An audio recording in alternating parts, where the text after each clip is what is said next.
BJP लगातार बिहार में बड़े नेताओं को जोड़ने का काम कर रही। इस क्रम में एक तस्वीर आई जिसमें आनंद मिश्रा, पूर्व आईपीएस, जो कि इससे पहले जनसुराज में थे, उससे पहले निर्दलीय चुनाव लड़े थे, उन्होंने भारतीय जनता पार्टी को ज्वाइन किया। उनके साथ ही भूमिहार एकता मंच के नेता आशुतोष कुमार ने भी भारतीय जनता पार्टी ज्वाइन किया।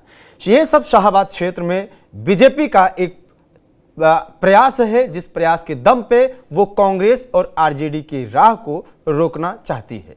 इसके साथ ही और भी कई प्रयास कर रही है, जिन प्रयासों पर बात करेंगे कि क्या बिहार के शाहाबाद क्षेत्र में भारतीय जनता पार्टी का कद बढ़ रहा है, क्या नीतीश कुमार के रथ को आरजेडी और कांग्रेस शाहाबाद में रोक पाएगी, इस पर भी हम बात करेंगे।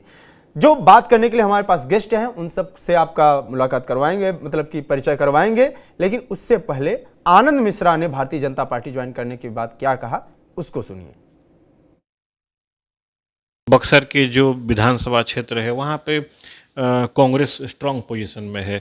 वहाँ पर आप बीजेपी या फिर एनडीए उनको मजबूत करने के लिए कैसी रणनीति अपनाएंगे, क्योंकि आप बक्सर से हैं और आपसे उम्मीदें लगी हैं। मैं इसमें आपको बताता हूँ, ये बहुत गलत धारणा है कि वहाँ पे इंडिया अलायंस मजबूत है। वहाँ ये ज़रूर है कि हम लोगों में, हमारे परिवार में ही, हमारे एनडीए परिवार में थोड़ा सा और हमें मतलब सामंजस्य बिठाने की ज़रूरत है। हमारे जो वहाँ सामंजस्य की कमी थी क्या? हाँ है, तभी ना। आपको लगता है भाजपा और एनडीए से मजबूत है इंडिया गठबंधन? ये अगर कोई सोच भी रहा है तो वो वास्तविकता से बहुत दूर है। ज़मीनी स्तर की आपको बात बताता हूँ मैं। सामंजस्य की कमी कैसे आ जाता है, जब कभी कभी होता है ना कि मैं हमसे बड़ा हो जाता है। वही सामंजस्य, मैं भी उसका दोषी हूँ कहीं ना कहीं, आप देख लीजिए, क्योंकि मैं पार्टी में नहीं था। मैं अपना स्वाभिमान की लड़ाई में, तो वहाँ पे नुकसान हो गया था, है ना। वो एक कोलैटरल आपको जितने वोट मिले थे, हाँ, वो वोट तो यादगार हो गए हैं बक्सर लोकसभा चुनाव में। नहीं, वो देखिए, मैं उस चीज़ का कभी क्रेडिट नहीं लेता उसको, लेकिन वो मेरे लिए कोई प्राइड की बात नहीं है। मैं भाजपा को हारते हुए मैं खुद नहीं देखना चाहता। मैं माननीय प्रधानमंत्री जी का सपना को कभी कॉम्प्रोमाइज़ होते हुए खुद नहीं देखना चाहता। लेकिन ये ज़रूर है कि आपने जो कहा कि वहाँ पे इंडिया अलायंस मजबूत है, ये बहुत बड़ा वहम है, गलत फहमी है लोगों को। एक बार हमारा एनडीए परिवार साथ अगर जुड़ गया, मैं बताता हूँ, पूरा शाहाबाद, आप देखिए 2200 सीट की मैं बात कर रहा हूँ, सिर्फ बक्सर की बात नहीं कर रहा हूँ, मजबूती से वहाँ पे आप देख लीजिएगा एनडीए की सरकार, एनडीए का वहाँ पे नेतृत्व। मैं शाहाबाद पे भी आ रहा था, क्योंकि शाहाबाद में अभी आप देखेंगे काराकाट हो या फिर आरा हो, सासाराम हो, लेफ्ट कांग्रेस आरजेडी बहुत, मतलब आपने कहा कि वहम है, लेकिन जो कागज पे दिख रहा है वो तो मजबूत दिख रहा है। ये मजबूत इसीलिए दिख रहा है, मैं बताया ना, कि हमें बस थोड़ा सा एकत्रित होना है। एनडीए को, हम लोग को थोड़ा सा एकत्रित होना है। मतलब मुझे पूरा यकीन है पार्टी मुझे मौका देगी वहाँ भी काम करने का। तो ये है आनंद मिश्रा, पूर्व आईपीएस, जो कह रहे हैं कि शाहाबाद क्षेत्र में वो मजबूती से काम करेंगे। लेकिन इसके साथ ही वो ये भी कह रहे हैं कि जदयू, यानी कि इंडिया अलायंस जो है, जिसमें जदयू और तमाम पार्टनर्स हैं, नाम नहीं लिया उन्होंने जदयू का, लेकिन वो कह रहे हैं कि एनडीए अलायंस, जिसमें बीजेपी, जदयू और चिराग पासवान, जीतन राम मांझी, ये तमाम लोग हैं, ये अभी फिलहाल मजबूत नहीं है इनके हिसाब से। और अगर ये सही से चुनाव लड़े तो इनका कोई तोड़ नहीं है और इनको कोई वहां पे मात नहीं दे सकता है। क्या है स्थिति, इसके साथ ही आशुतोष पर भी बात करेंगे। आशुतोष कुमार जो भूमिहारों के नेता हैं और वहां पे वो लगातार काम किया है उन्होंने इस फील्ड में। वो आरजेडी के साथ, तेजस्वी यादव के साथ भी उन्होंने मंच साझा किया था एक वक्त। तो मैं अपने जो अतिथि हैं उनसे परिचय करवा देता हूं। अरुण यादव जी जुड़े हुए हैं आरजेडी से, और सुजीत कुमार हैं, संवाददाता हैं हमारे पटना के। सुजीत कुमार के पास पहले चलेंगे, क्योंकि उनके पास कुछ रिपोर्ट्स हैं, उन्होंने बात भी किया है और इन सब चीज़ों पे लगातार उनकी निगाहें हैं। सुजीत जी, आशुतोष का आना भारतीय जनता पार्टी में और खुद से आना, इससे पहले मैं कुछ जगहों पे मैंने पढ़ा, और पुरानी जो घटनाक्रम है 2022 का, कि तेजस्वी यादव के साथ उन्होंने एक मंच साझा भी किया था और वो भूमिहारों की बात करते थे। लेकिन अब वो जात की कैटेगरी से निकल के अब वो डायरेक्ट पॉलिटिक्स, प्रॉपर पॉलिटिक्स में भारतीय जनता पार्टी ज्वाइन कर रहे हैं। उसके साथ ही आनंद मिश्रा ने भी बीजेपी ज्वाइन कर लिया। इन सब चीजों का इंपैक्ट शाहाबाद क्षेत्र में कितना पड़ेगा? देखिए अंकित, जहां तक आशुतोष और आनंद मिश्रा की बात है, तो मैं आपने ये कहा कि तेजस्वी जी के साथ उन्होंने अपना मंच शेयर किया था, बिल्कुल सही बात है। ये वो दृश्य मुझे भी याद है। लेकिन साथ ही साथ मुझे एक और वाकयात याद आता है। जब ज्यादा दिन नहीं हुए, कुछ ही दिन पहले आशुतोष जी की आरजेडी की ही एक महिला स्पोक पर्सन के साथ बहुत जबरदस्त भिड़ंत भी हुई थी, जो बहुत ही सुर्खी भी बटोरी थी। कई जगहों पर उसकी चर्चा हुई थी। और मुझे लगता है कि अरुण जी हमारे साथ जुड़े हुए हैं, अरुण जी को भी याद होगा, वो सारा वाकयात याद होगा। और देखिए, आशुतोष जो है, मैं आपको एक चीज और बता रहा हूँ। आशुतोष के बीजेपी से जुड़ने के बाद नेटिजन्स जो हैं सोशल मीडिया पे जो बातें कह रहे हैं वो बहुत इंटरेस्टिंग कह रहे हैं। मैं कल ही देख रहा था कि कुछ नेटिजन्स इस बात को कह रहे थे कि आशुतोष अब तक तो जमात की बात कह रहे थे, लेकिन वो ऐसा क्या हुआ कि वो बीजेपी से जाके जुड़ गए। मतलब उनका ये कहना था कि बीजेपी से नहीं जुड़ते फिर भी अपनी जमात की बात वो कर सकते थे, लेकिन बीजेपी से जुड़ने की मजबूरी क्या थी उनकी। सवाल जवाब इस सवाल का खोजा जा रहा था। अब आते हैं आनंद मिश्रा पे। आनंद मिश्रा से मैंने आज काफी तफसील से बात की, जो भी मैं देख भी रहा था, आपने भी देखा होगा। शाहाबाद जो है ये 2020 का सबसे 2020 विधानसभा चुनाव के में एनडीए की सबसे कमजोर कड़ी थी अंकित। केवल दो सीटें यहाँ आई थी। आरा और बड़हारा को अगर छोड़ दिया जाए तो सुपड़ा साफ हो गया था एनडीए का। इतनी बुरी स्थिति तो 2015 के चुनाव में भी नहीं थी। 2015 के चुनाव में 7 सीटें थी एनडीए की, लेकिन 2020 में सुपड़ा साफ हो गया था। और उससे भी भयंकर स्थिति तो 2024 में हो गई थी। लोकसभा में एक भी सीटें नहीं मिली। पूरे शाहाबाद को अगर काउंट किया जाए तो लोकसभा की एक भी सीटें नहीं मिली। तो आरजेडी, ये एनडीए के लिए वो एक दर्द था, वो टीस थी। वो एनडीए उस टीस से को बदलना चाहता था। आनंद मिश्रा आए हैं यहाँ पे। आनंद मिश्रा से मेरी बातचीत हुई। आनंद मिश्रा ने स्पष्ट रूप से कहा कि वो चुनाव नहीं लड़ेंगे। लेकिन देखिए, हम और आप सब कोई जानता है कि हर किसी की अपनी एक महत्वाकांक्षा होती है। लोग यही कहते हैं कि चुनाव नहीं लड़ेंगे, लेकिन अंततः तस्वीर कुछ और निकल के सामने आती है। अब आप बक्सर को ही देख लीजिए। आनंद मिश्रा जहां से बिलोंग करते हैं, उन्होंने पिछले लोकसभा चुनाव लड़ा था, 40,000 के करीब सीट लेकर चले आए थे निर्दलीय। नतीजा क्या हुआ? वहां पर भारतीय जनता पार्टी की लुटिया डूब गई। वहां पर मिथिलेश तिवारी 30,000 के करीब वोट से हार गए। मतलब जितने वोटों से वो हारे, उससे 10,000 ज्यादा तो आनंद मिश्रा लेके चले आए थे। बीजेपी ने इस चीज को कंट्रोल करने की कोशिश की। भाई, आनंद मिश्रा अगर आते हैं तो एक फैन फॉलोअर जो है उनका, या जो उनके समर्थक हैं, वो अगर बीजेपी से जुड़ते हैं तो इससे बीजेपी को आने वाले विधानसभा चुनाव में बहुत ज्यादा फायदा मिलेगा। आनंद मिश्रा की जो अगर देखा जाए तो वो मेरे ख्याल से ब्राह्मण समाज से आते हैं, और आशुतोष भूमिहार एकता मंच से आते हैं। ब्राह्मण और भूमिहार को लेकर के जो कॉम्बिनेशन बनाने की कोशिश बीजेपी की जा रही है, वो शाहाबाद प्रमंडल में एक नई दिशा को देने की कोशिश की जा रही है। क्योंकि शाहाबाद में कुशवाहा वोटर पूरी तरीके से फिलहाल अभी जो सिनेरियो बना हुआ है उस हिसाब से महागठबंधन के पक्ष में खड़े हैं। तो एक कोशिश ये है कि कुशवाहा वोटरों के सापेक्ष उनकी बराबरी में एक और ऐसा वोट कॉम्बिनेशन तैयार किया जाए जिससे आने वाले विधानसभा चुनाव में एडवांटेज मिल सके। अब एडवांटेज कितना मिलेगा नहीं मिलेगा ये तो रिजल्ट आने के बाद ही पता चलेगा। लेकिन अगर अभी तक की स्थिति को देखा जाए तो बीजेपी के लिए, या यूं कहें एनडीए के लिए, सबसे कमजोर कड़ी शाहाबाद प्रमंडल है और उसको दुरुस्त करने की कोशिश की जा रही है। ठीक है। आरजेडी प्रवक्ता हैं अरुण यादव जी, और साथ में बीजेपी प्रवक्ता भी जुड़ गए हैं, पार्टी के प्रवक्ता हैं, वो भी। स्वागत है मनीष पांडे जी आपका। मनीष जी के पास जाएंगे, पहले आरजेडी प्रवक्ता जो हैं उनके पास चलते हैं।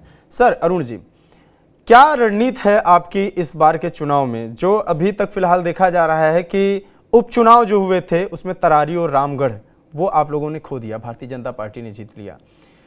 प्रयास बीजेपी लगातार कर रही है और उसी कड़ी में ये दो लोगों का नाम सामने आया है। क्या ये माना जाए कि जो जिस तरीके से आप इलेक्शन कमीशन और इन तमाम चीज़ों पे चुनाव लड़ रहे हैं, इसके इतर कुछ और काम कर रहे हैं जिससे आपका पुराना जो रिकॉर्ड रहा है उसको आप रिपीट कर पाए? जी, स्पष्ट हम कहना चाहेंगे, हमारे आदरणीय नेता तेजस्वी यादव जी, हमारी पार्टी महागठबंधन मुद्दों की राजनीति करती। और आपने देखा होगा कि 2020 के बिहार विधानसभा चुनाव में भी हमारे आदरणीय नेता तेजस्वी यादव जी पढ़ाई लिखाई, दवाई, कमाई, सिंचाई, सुनवाई और कार्य की बात 10 लाख सरकारी नौकरी देने की बात, और लगातार जब भी देखेंगे इधर उधर की बात नहीं करते हमारे नेता। जो जनता के ज्वलंत सवाल हैं, बेरोजगारी हो, महंगाई हो, पलायन हो, अपराध हो, भ्रष्टाचार हो, गरीबी हो, भूखमरी हो, इन सवालों को लेकर सड़क से लेकर सदन तक आवाज बुलंद करने का काम करते हैं। चाहे आरक्षण का मामला हो, चाहे लोकतंत्र बचाने का सवाल हो, संविधान बचाने का सवाल हो। अभी फिलहाल आप देखिए SIR के मामले में जिस तरीके से चुनाव आयोग ने भेदभाव बरतने का काम किया, उसके खिलाफ आज हमारे नेता आदरणीय तेजस्वी यादव जी, राहुल गांधी जी वोटर अधिकार यात्रा पर निकले हुए हैं।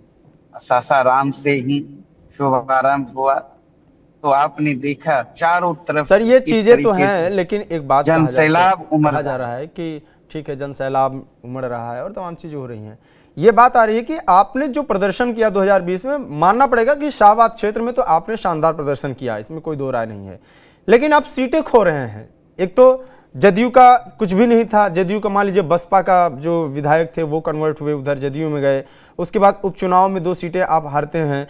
अभी ये कहा जा रहा है कि जन सुराज का प्रभाव काफ़ी ज़्यादा वहाँ पे दिख रहा है और पड़ रहा है, और फिर लोकल लीडरशिप में जो इस तरीके से नए नेता जुड़ रहे हैं, तो क्या मुस्लिम यादव जो एक टैग लगा हुआ है, इन सब से अलग भी कुछ काम हो रहा है उस क्षेत्र में? जैसे अब ये जो नए लोग जो शामिल हो रहे हैं, आपने कुछ नया उसमें विस्तार किया है अलग? अंकित जी, आप तो सुलझे हुए पत्रकार हैं और अनुभव रखते होंगे, बिहार की राजनीति को देखते हैं, खास करके शाहाबाद जो इलाका है। आप कैसे यह बोल रहे हैं कि मुस्लिम यादव? A to Z की बात हम करते हैं, और हर जाति वर्ग के लोग। आप 2015 की बात कर लीजिए ना, चाहे 2020 के बिहार विधानसभा चुनाव की बात कर लीजिए ना, चाहे 2024 के लोकसभा चुनाव की बात कर लीजिए, आप देख लीजिए, हर वर्ग हर जाति के लोगों ने हमें वोट करने का काम किया। तभी तो 22 में हम 20 सीट विधानसभा में लाने का काम किया 2020 में। 24 में 4 का 4 सीट भाजपा का जो सिटिंग सीट था उसे भी हम छीनने का काम किया। तो हमारा तो जनाधार बढ़ते जा रहा है, और शाहाबाद इलाके का जो देवमयी जनता है, मतदाता है, उनका हम भरोसा और विश्वास जीतने का काम किए हैं। अब वहीं NDA से, भारतीय जनता पार्टी से वहां के मतदाताओं ने मुंह मोड़ने का काम किया है। पूरे बिहार में मैसेज देने का काम किया है शाहाबाद के इलाकों में कि महागठबंधन के नेता तेजस्वी यादव जी मुद्दों की राजनीति करते हैं, इसलिए मुद्दे के साथ पूरे बिहार को आना चाहिए। जो मूल सवाल है, वहां की जनता को NDA के लोग, भारतीय जनता पार्टी के लोग बरगलाने में कभी इतिहास गवाह है। ठीक है। वहां की जनता भावनात्मक नारे, भावनात्मक मुद्दे पर विश्वास नहीं करते, तो इसलिए भरोसा है, और वहां की जनता का मतलब जन विश्वास तेजस्वी यादव जी है, महागठबंधन है, और वहां की जनता जानती है इस बात को कि जो मूल सवाल है जनहित में, और इस ठीक मनीष पांडे जी के पास चलेंगे। तेजस्वी यादव जी ही कर सकते हैं, उन्हीं का नीति सिद्धांत आगे बढ़ा सकता है, जिसके कारण वहां की मतदाता हमारे साथ है और लगातार खड़ी रही है। बिल्कुल, मनीष पांडे जी के पास चलेंगे। मनीष जी, आपने 2024 का लोकसभा चुनाव, जिसमें आपका परफॉर्मेंस बिहार में फिर भी ठीक था, लेकिन आप 4 सीटें पूरी हार जाते हैं। सुदामा प्रसाद जीतते हैं, सुधाकर सिंह जीतते हैं, मनोज कुमार राम जीतते हैं, राजा राम सिंह कुशवाहा जीतते हैं, काराकट, सासाराम, बक्सर, आरा, चारों साफ हो जाता है आपका। उसके साथ ही विधानसभा चुनाव होता है, 2020 में हुआ था जो, उसमें भी स्थिति आपकी काफ़ी खराब थी। 2015 का भी देखें, ये जो क्रम लगातार चल रहा है शाहबाद क्षेत्र में, इसी क्षेत्र में बक्सर जैसा एरिया भी आता है जहां पे कहा जाता है कि बीजेपी का वोटर है, लगातार बीजेपी के सांसद जीतते रहे हैं, वो सीट तक आप खो देते हैं। कैसे आप अपने आप को रिवाइव करेंगे वहां पे, और कैसे आप इस बार विधानसभा चुनाव में वहां पे अपने कद को आगे बढ़ाएंगे? और ये आनंद मिश्रा वगैरह जो भी आ रहे हैं, क्या ये आपको लगता है कि चुनाव जिता पाने की स्थिति में है? नहीं, देखिए थोड़ा समझना पड़ेगा। 2020 के चुनाव में अगर परफॉर्मेंस की बात करें, एक बात तो पूरे पैनल को या मतलब मुझे लगता है कि उसमें सहमति होगी कि ये गठबंधन का दौर है और गठबंधन के दो धड़े हैं, एक धड़ा एनडीए का है तो दूसरा महागठबंधन का है। अब उसमें सबसे ज्यादा सीटों पर चुनाव लड़ने वाली एक ही पार्टी है जिसका नाम है राष्ट्रीय जनता दल। 2020 के चुनाव में भी राष्ट्रीय जनता दल सबसे ज्यादा सीटों पर चुनाव लड़ी थी। अब जो परफॉर्मेंस था उसके आधार पर तो 2020 में अगर आरजेडी और बीजेपी का स्ट्राइक रेट हम देखें तो मात्र 1 सीटों का अंतर था। वोट प्रतिशत भी सबसे बेटर था। अब गठबंधन के दौर में होता क्या है कि हम सभी लोग यह सिर्फ भाजपा के साथ या जेडीयू के साथ नहीं, आरजेडी के साथ भी है कि कई बार उनकी मनमाफिक सीटें उनको नहीं मिल पाती। गठबंधन में भाई अपने साथी दलों की सारी बातों को मानना पड़ता है। तो अभी वर्तमान में 2020 के चुनाव पर जैसा कि आप अभी चर्चा कर रहे थे तो 2020 के चुनाव में एक तो विधानसभा के चुनाव में भारतीय जनता पार्टी का परफॉर्मेंस स्ट्राइक रेट सबसे बेटर था। दूसरी बात, लोकसभा के चुनाव में अगर हम 4 सीट हारे मगध और शाहाबाद के, तो आप दूसरी बात देखेंगे उसके ठीक बाद जो उपचुनाव हुए उस 4 सीटों पर जहां हम जीते वहीं 2 सीट जो है राष्ट्रीय जनता दल को खोना पड़ा। और वो भी 2 सीट कौन सा सीट था? दोनों बड़े महत्वपूर्ण सीट थे आरजेडी के। एक तो जगता बाबू के लड़के थे, उनकी सीट थी, प्रदेश अध्यक्ष थे तब जगता बाबू इनके, और दूसरे सुरेंद्र यादव की सीट थी बेलागंज से। तो ये दोनों महत्वपूर्ण सीटें थी और ये सीटें हार गए। चारों की चारों 100% स्ट्राइक रेट एनडीए का रहा। तो देखिए ठीक है, कभी कभी कोई चीजें समीकरण में कोई बातें, कभी कोई ऐसे हालात आते हैं जब वोटर्स स्विप कर जाता है या वोटर कंफ्यूज कर जाता है, ऐसा होता है। लेकिन ओवरऑल की बात करेंगे अगर आप 2014 से लेके या 2005 से लेके आज तक का, तो एक बार की बात छोड़ दें तो परफॉर्मेंस लगभग कॉन्टेस्ट वाला परफॉर्मेंस रहा है। हाल के दिनों में जो पिछले 11 वर्षों में मोदी जी की सरकार आई उसका जो सकारात्मक परिणाम अब दिखने लगा है जनता के बीच में, डेवलपमेंट हुआ, इस प्रकार से सारी चीजें, तो उन क्षेत्रों में भी जहां पर, उन गांवों में भी, उन बूथों पर भी जहां हमारा बहुत ज्यादा स्वीकार्यता भाजपा की नहीं थी, वह स्वीकार्यता 5 वर्षों में बढ़ी है। 5 वर्षों में विकास के कार्य राज्य सरकार के भी हुए हैं, केंद्र सरकार ने भी बहुत सारी चीजें लाई हैं, योजनाएं लाई। तो हम काफी आशान्वित हैं उन सीटों पर और मुझे लगता है कि इस बार शाहाबाद के क्षेत्र में जो है वह अनुकूल परिणाम होगा। कौन व्यक्ति आते हैं, कौन व्यक्ति जाते हैं, उनका कितना प्रभाव पड़ता है, यह तो चुनाव परिणाम के बाद अंदाज लगाया जा सकता है। उसके पहले यह कहना बड़ा मुश्किल होता है कि किस व्यक्ति का कितना प्रभाव रहा चुनाव में। लेकिन इतना स्पष्ट है कि जब चुनाव आता है तो लोग इधर से उधर होते हैं अपनी सुविधा के अनुसार, जिनको जो पार्टी सूट करता है या किसी पार्टी को लगता है कि यह हमारे लिए फ्रूटफुल है तो वो उनको उसको ज्वाइन कराते हैं। इसलिए यह एक प्रक्रिया है, जो प्रक्रिया चुनाव के समय बड़ी जनरल हो जाती है। आप लोगों का सर्वे वगैरह भी होता है ना, तो इन सर्वे वगैरह में क्या आप लोगों को क्या कुछ ऐसा कोई संकेत मिला कि आनंद मिश्रा और इन लोगों को ज्वाइन कराया जाए जिससे कुछ फायदा मिलेगा? आशुतोष कुमार वगैरह, क्या है आपका इंटरनल रिपोर्ट, क्या ऐसा आपको पता चला? क्योंकि पूरे साल भर तो आप लोगों ने आनंद मिश्रा को भी ज्वाइन नहीं कराया। आनंद मिश्रा आपके भरोसे, आपकी पार्टी के भरोसे नौकरी छोड़े थे, वो लगातार कह रहे थे कि मैं बीजेपी के ही भरोसे आया हूं। अब कितना भी ये बात कह दें कि मेरे दिल में और कहीं भी बीजेपी रहती है, लेकिन नौकरी छोड़ने से लेकर अभी तक तो भारतीय जनता पार्टी में जा नहीं पाए। और ये बक्सर का हर आदमी कहता है कि आनंद मिश्रा ही नहीं हो, इससे पहले भी जो भी नेता है, और जो सीट हमेशा से आपका जहां पे ब्राह्मणों तक का गढ़ रहा है उस सीट को आपने लूज किया। देखिए अंकित जी, बिहार के राजनीति के परिप्रेक्ष्य में एक बात बड़ा स्पष्ट तौर पर यह मानना पड़ेगा, कोई भी व्यक्तित्व हो, कोई भी नेता हो, वह अगर लालू प्रसाद जी के साथ नहीं गया है, लालू प्रसाद जी के साथ नहीं है, तो वह निश्चित रूप से कहीं न कहीं वह नेता या उसका मतदाता वह सपोर्ट करता है एनडीए को ही। क्योंकि यही दो धड़ा 1990 के बाद 2005 से यह शुरू हुआ है। भले हमारे साथ रहे, अलग लड़े या कुछ भी रहे, लेकिन बिहार की राजनीति मुख्य रूप से जो केंद्रित रही है एनडीए और महागठबंधन के बीच में, पहले यूपीए था, के बीच में केंद्रित रहा है। इसीलिए चाहे आदरणीय नागमणि जी हों, चाहे आशुतोष भाई हों या आनंद मिश्रा जैसे लोग हों, जो भी लोग हों, ये बाय नेचर, बाय बिहेवियर जो है, इतना तो तय है कि लालू प्रसाद जी के साथ नहीं रहे हैं। इसलिए इनको सूट तो एनडीए ही करता है। राजनीतिक कारणों से चुनाव लड़ जाएं, कहीं और चले जाएं, या निष्क्रिय हो जाएं या सक्रिय हो जाएं, ये एक विषय अलग है। लेकिन दो मानसिकता के वोटर यहाँ पर हैं, इस बात से इनकार नहीं किया जा सकता। पहला, आपको याद होगा, यही आशुतोष भाई जब तेजस्वी यादव जी को के बड़े कार्यक्रम में ले गए थे और बहुत सारी बातें हुई थी, तो कितनी आलोचनाएं हुई थी।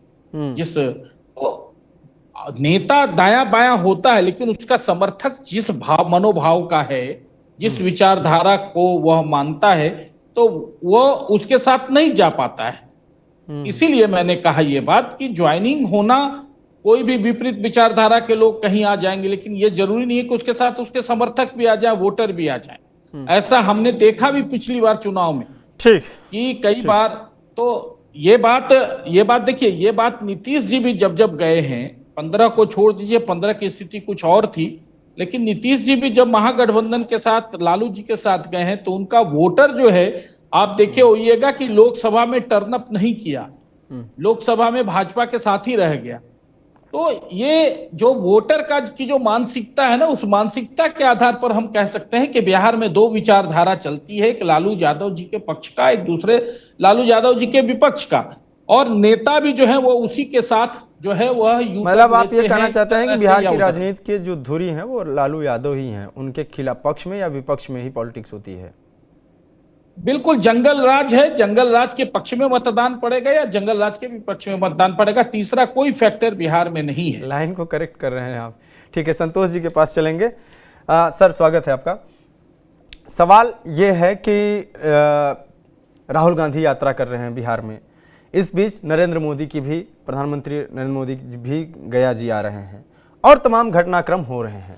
ये कहा जा रहा है कि जो आरजेडी है या जो इंडिया अलायंस है वो फुल चुनावी मोड में है।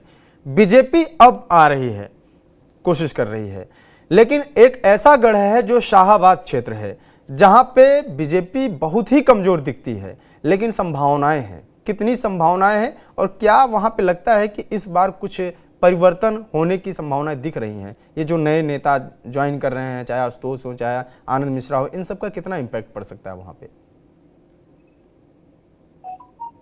देखिए, आप जो कह रहे हैं कि बीजेपी चुनावी मोड में नहीं है, इंडिया गठबंधन के लोग चुनावी मोड में है, तो ये बात सही आप कह रहे हैं कि इंडिया गठबंधन के लोग अब चुनावी मोड में आए। बीजेपी 365 दिन चुनावी मोड में रहती है। भारतीय जनता पार्टी का 365 दिन कार्यक्रम चलता रहता है जमीनी स्तर पर, गांव-गांव में। भाजपा के नेता 365 दिन चुनावी मोड में रहते हैं। प्रधानमंत्री जी को आप देखते होंगे कि नगर निकाय चुनाव में भी वो चले जाते हैं। तो ये भाजपा के बारे में ये कहना गलत होगा कि भाजपा अभी चुनावी मोड में नहीं आई है। भाजपा की चुनावी तैयारी चलते रहती है जमीनी स्तर पर। हाँ, ये कहिए कि वार लेवल पर नहीं हो रहा। हाँ। आप देख लीजिए, प्रधानमंत्री की 3 सभाएं बिहार में हो चुकी है अभी तक। मतलब चुनाव अभी शुरू नहीं हुआ है, 3 सभाएं अभी लगातार हो चुकी है। और प्रधानमंत्री तो चुनावी मोड ही न कहा जाएगा इसको। और जहां तक शाहाबाद की बात है, चाहे किसी भी क्षेत्र की बिहार की बात है, जो कि आपने बताया कि राष्ट्रीय जनता दल ने लोकसभा चुनाव में सफलता पाई थी शाहाबाद और मगध में, और उपचुनाव में भारतीय जनता पार्टी को सफलता मिली। तो सफलता जो मिलती है वो गठबंधन का दौर है। अभी भाजपा प्रवक्ता जी ने कहा कि भाई लालू विरोध और लालू समर्थक में होते हैं मतदान, ऐसी बात नहीं है। और उन्होंने कहा कि लोकसभा चुनाव नीतीश जी लालू प्रसाद के साथ नहीं कभी लड़े हैं। और लालू विरोध, सही बात है, लालू विरोध और लालू समर्थन में होती है चुनाव, लेकिन गठबंधन का दौर है। 15 में नीतीश कुमार लालू प्रसाद के साथ आ गए, फिर कहां लालू विरोध रहा? उनके जो समर्थक थे लालू प्रसाद के साथ चले गए, लालू प्रसाद के जो समर्थक थे उन्होंने नीतीश कुमार को वोट दिया। तो सब गठबंधन का दौर है। और चिराग पासवान लीजिए, 2020 के चुनाव में ले लीजिए, चिराग पासवान ने कैंडिडेट दे दिया, जनता दल यू के खिलाफ, सभी जगह जनता दल यू के खिलाफ कैंडिडेट, तो कहाँ वोट हुआ लालू विरोध में? मतलब वो तो बीजेपी को वोट उन्होंने नहीं दिया, बाकी लोगों ने, चिराग पासवान ने वोट काट लिया, जिसके कारण आरजेडी को सफलता मिल गई, आरजेडी को ज्यादा सीटें आ गई। अगर चिराग पासवान एनडीए में रहते तो आरजेडी को उतनी सीटें नहीं आती, एनडीए को ज्यादा सीटें आती, जदयू को ज्यादा सीटें आती। तो सब कुछ गठबंधन का दौर है, जिसका गठबंधन ज्यादा मजबूत होगा उसे सफलता मिलेगी। अभी ले लीजिए, अगर चिराग पासवान गठबंधन से निकल जाते हैं तो एनडीए कभी सत्ता में नहीं आ सकती। अभी चिराग पासवान निकल जाएंगे तो एनडीए सत्ता में नहीं आएगी। अगर आरजेडी के साथ इंडिया गठबंधन में चिराग पासवान चले जाएंगे तो कहां लालू विरोध का वोट रहेगा? सारे पासवान समाज का वोट आरजेडी के साथ चला जाएगा और तेजस्वी यादव चीफ मिनिस्टर बन जाएंगे। तो गठबंधन जिसका भारी होगा, जिसका मजबूत होगा, उसे सफलता मिलेगी। लोकसभा चुनाव से पहले नीतीश कुमार इंडिया गठबंधन में थे, तो पूरा सर्वे आ रहा था कि भाई इंडिया गठबंधन को ज्यादा सीटें आएगी। चुनाव से ठीक पहले नीतीश कुमार इंडिया गठबंधन में चले, एनडीए में चले गए, तो एनडीए को ज्यादा सफलता मिल गई बिहार में, और आरजेडी 11 सीटों पर सिमट गया इंडिया गठबंधन, और 29 सीटें एनडीए को आ गई। तो गठबंधन का दौर है। और शाहबाद की बात है मगध में, तो मगध में और शाहबाद में थोड़ा प्रभाव है, मतलब महागठबंधन का प्रभाव है, मगध क्षेत्र में प्रभाव रहा है हमेशा। कभी भी चुनाव होता है तो मगध क्षेत्र में आरजेडी जीतते रही है। लेकिन शाहबाद की बात है, जैसे बक्सर की बात करते हैं, तो बक्सर में भाजपा की परंपरागत सीट रही है। बक्सर सीट इसलिए हार गई भाजपा और वहां से आरजेडी इसलिए जीती कि बक्सर सीट पर एक बागी कैंडिडेट खड़े हो गए थे, अश्वनी चौबे के लोग उनके साथ हो गए थे, भाजपा के बागी लोग, तो उन्होंने वोट काट लिया, जिसके चलते आरजेडी जीत गए। तो सारा समीकरण गठबंधन और का है, और जिसकी गठबंधन ज्यादा मजबूत होगी उसको सफलता मिलेगी। हाँ, राहुल गांधी की यात्रा चल रही है, तेजस्वी यादव की यात्रा चल रही है, वोट अधिकार यात्रा, वोट को लेकर के जो वोटर लिस्ट से नाम काटा जा रहा है, इसको लेकर के मतलब लगातार आरजेडी और इंडिया गठबंधन के लोग आंदोलन कर रहे हैं और पूरे बिहार के भ्रमण पर निकले हैं तेजस्वी यादव और राहुल गांधी और इंडिया गठबंधन के सभी नेता, और जन समर्थन भी अच्छा मिल रहा है, क्योंकि वोटर लिस्ट से सभी लोग प्रभावित हो रहे हैं। कहीं ना कहीं बहुत लोगों का नाम कटा है वोटर लिस्ट से, तो उसको लेकर के लोग आंदोलन कर रहे हैं। और सर्वोच्च न्यायालय ने भी इस मामले में कहा कि भाई नहीं, आधार कार्ड को भी जोड़ा जाए, और सारा लिस्ट को सामने किया गया। जो जिंदा लोग थे उनको मृत घोषित करके नाम काट दिया गया था। इसको लेकर के इंडिया गठबंधन के लोग लगातार आंदोलन कर रहे हैं, और ये शाहबाद से शुरू हुई है यात्रा और लगातार यात्रा हो रही है। तो यात्रा का प्रभाव दिखेगा। मुझे लगता है कि इस चुनाव में भी बराबरी की लड़ाई होगी, और जहां तक चिराग पासवान को अगर एनडीए मनाने में कामयाब हो जाती है, चिराग पासवान एनडीए में रहते हैं, तो फिर पलड़ा एनडीए का ही भारी रहेगा। कुछ भी कर ले, कितना भी मतलब गठबंधन का हो, कितना भी प्रभाव कर ले, जब तक वोट नहीं कोई काटेगा तब तक एनडीए की हार नहीं होगी। हाँ, अब प्रशांत किशोर है, किसका वोट काटते हैं? प्रशांत किशोर भी शाहबाद में, इस क्षेत्र में ही ज्यादा ध्यान दे रहे हैं। तो प्रशांत किशोर अगर आरजेडी का वोट काटते हैं, इंडिया गठबंधन का वोट काटते हैं, तो एनडीए को सफलता मिलेगी। अगर वो एनडीए का वोट काटेंगे तो इंडिया गठबंधन को सफलता मिलेगी। इस प्रकार पिछले चुनाव में चिराग पासवान ने एनडीए का वोट काटा था, तो इंडिया गठबंधन को सफलता मिली थी और आरजेडी सबसे बड़ी पार्टी बनकर उभरी थी। और इस बार अगर प्रशांत किशोर अगर काटते हैं वोट किसका, ये तो अभी आने वाला समय बताएगा।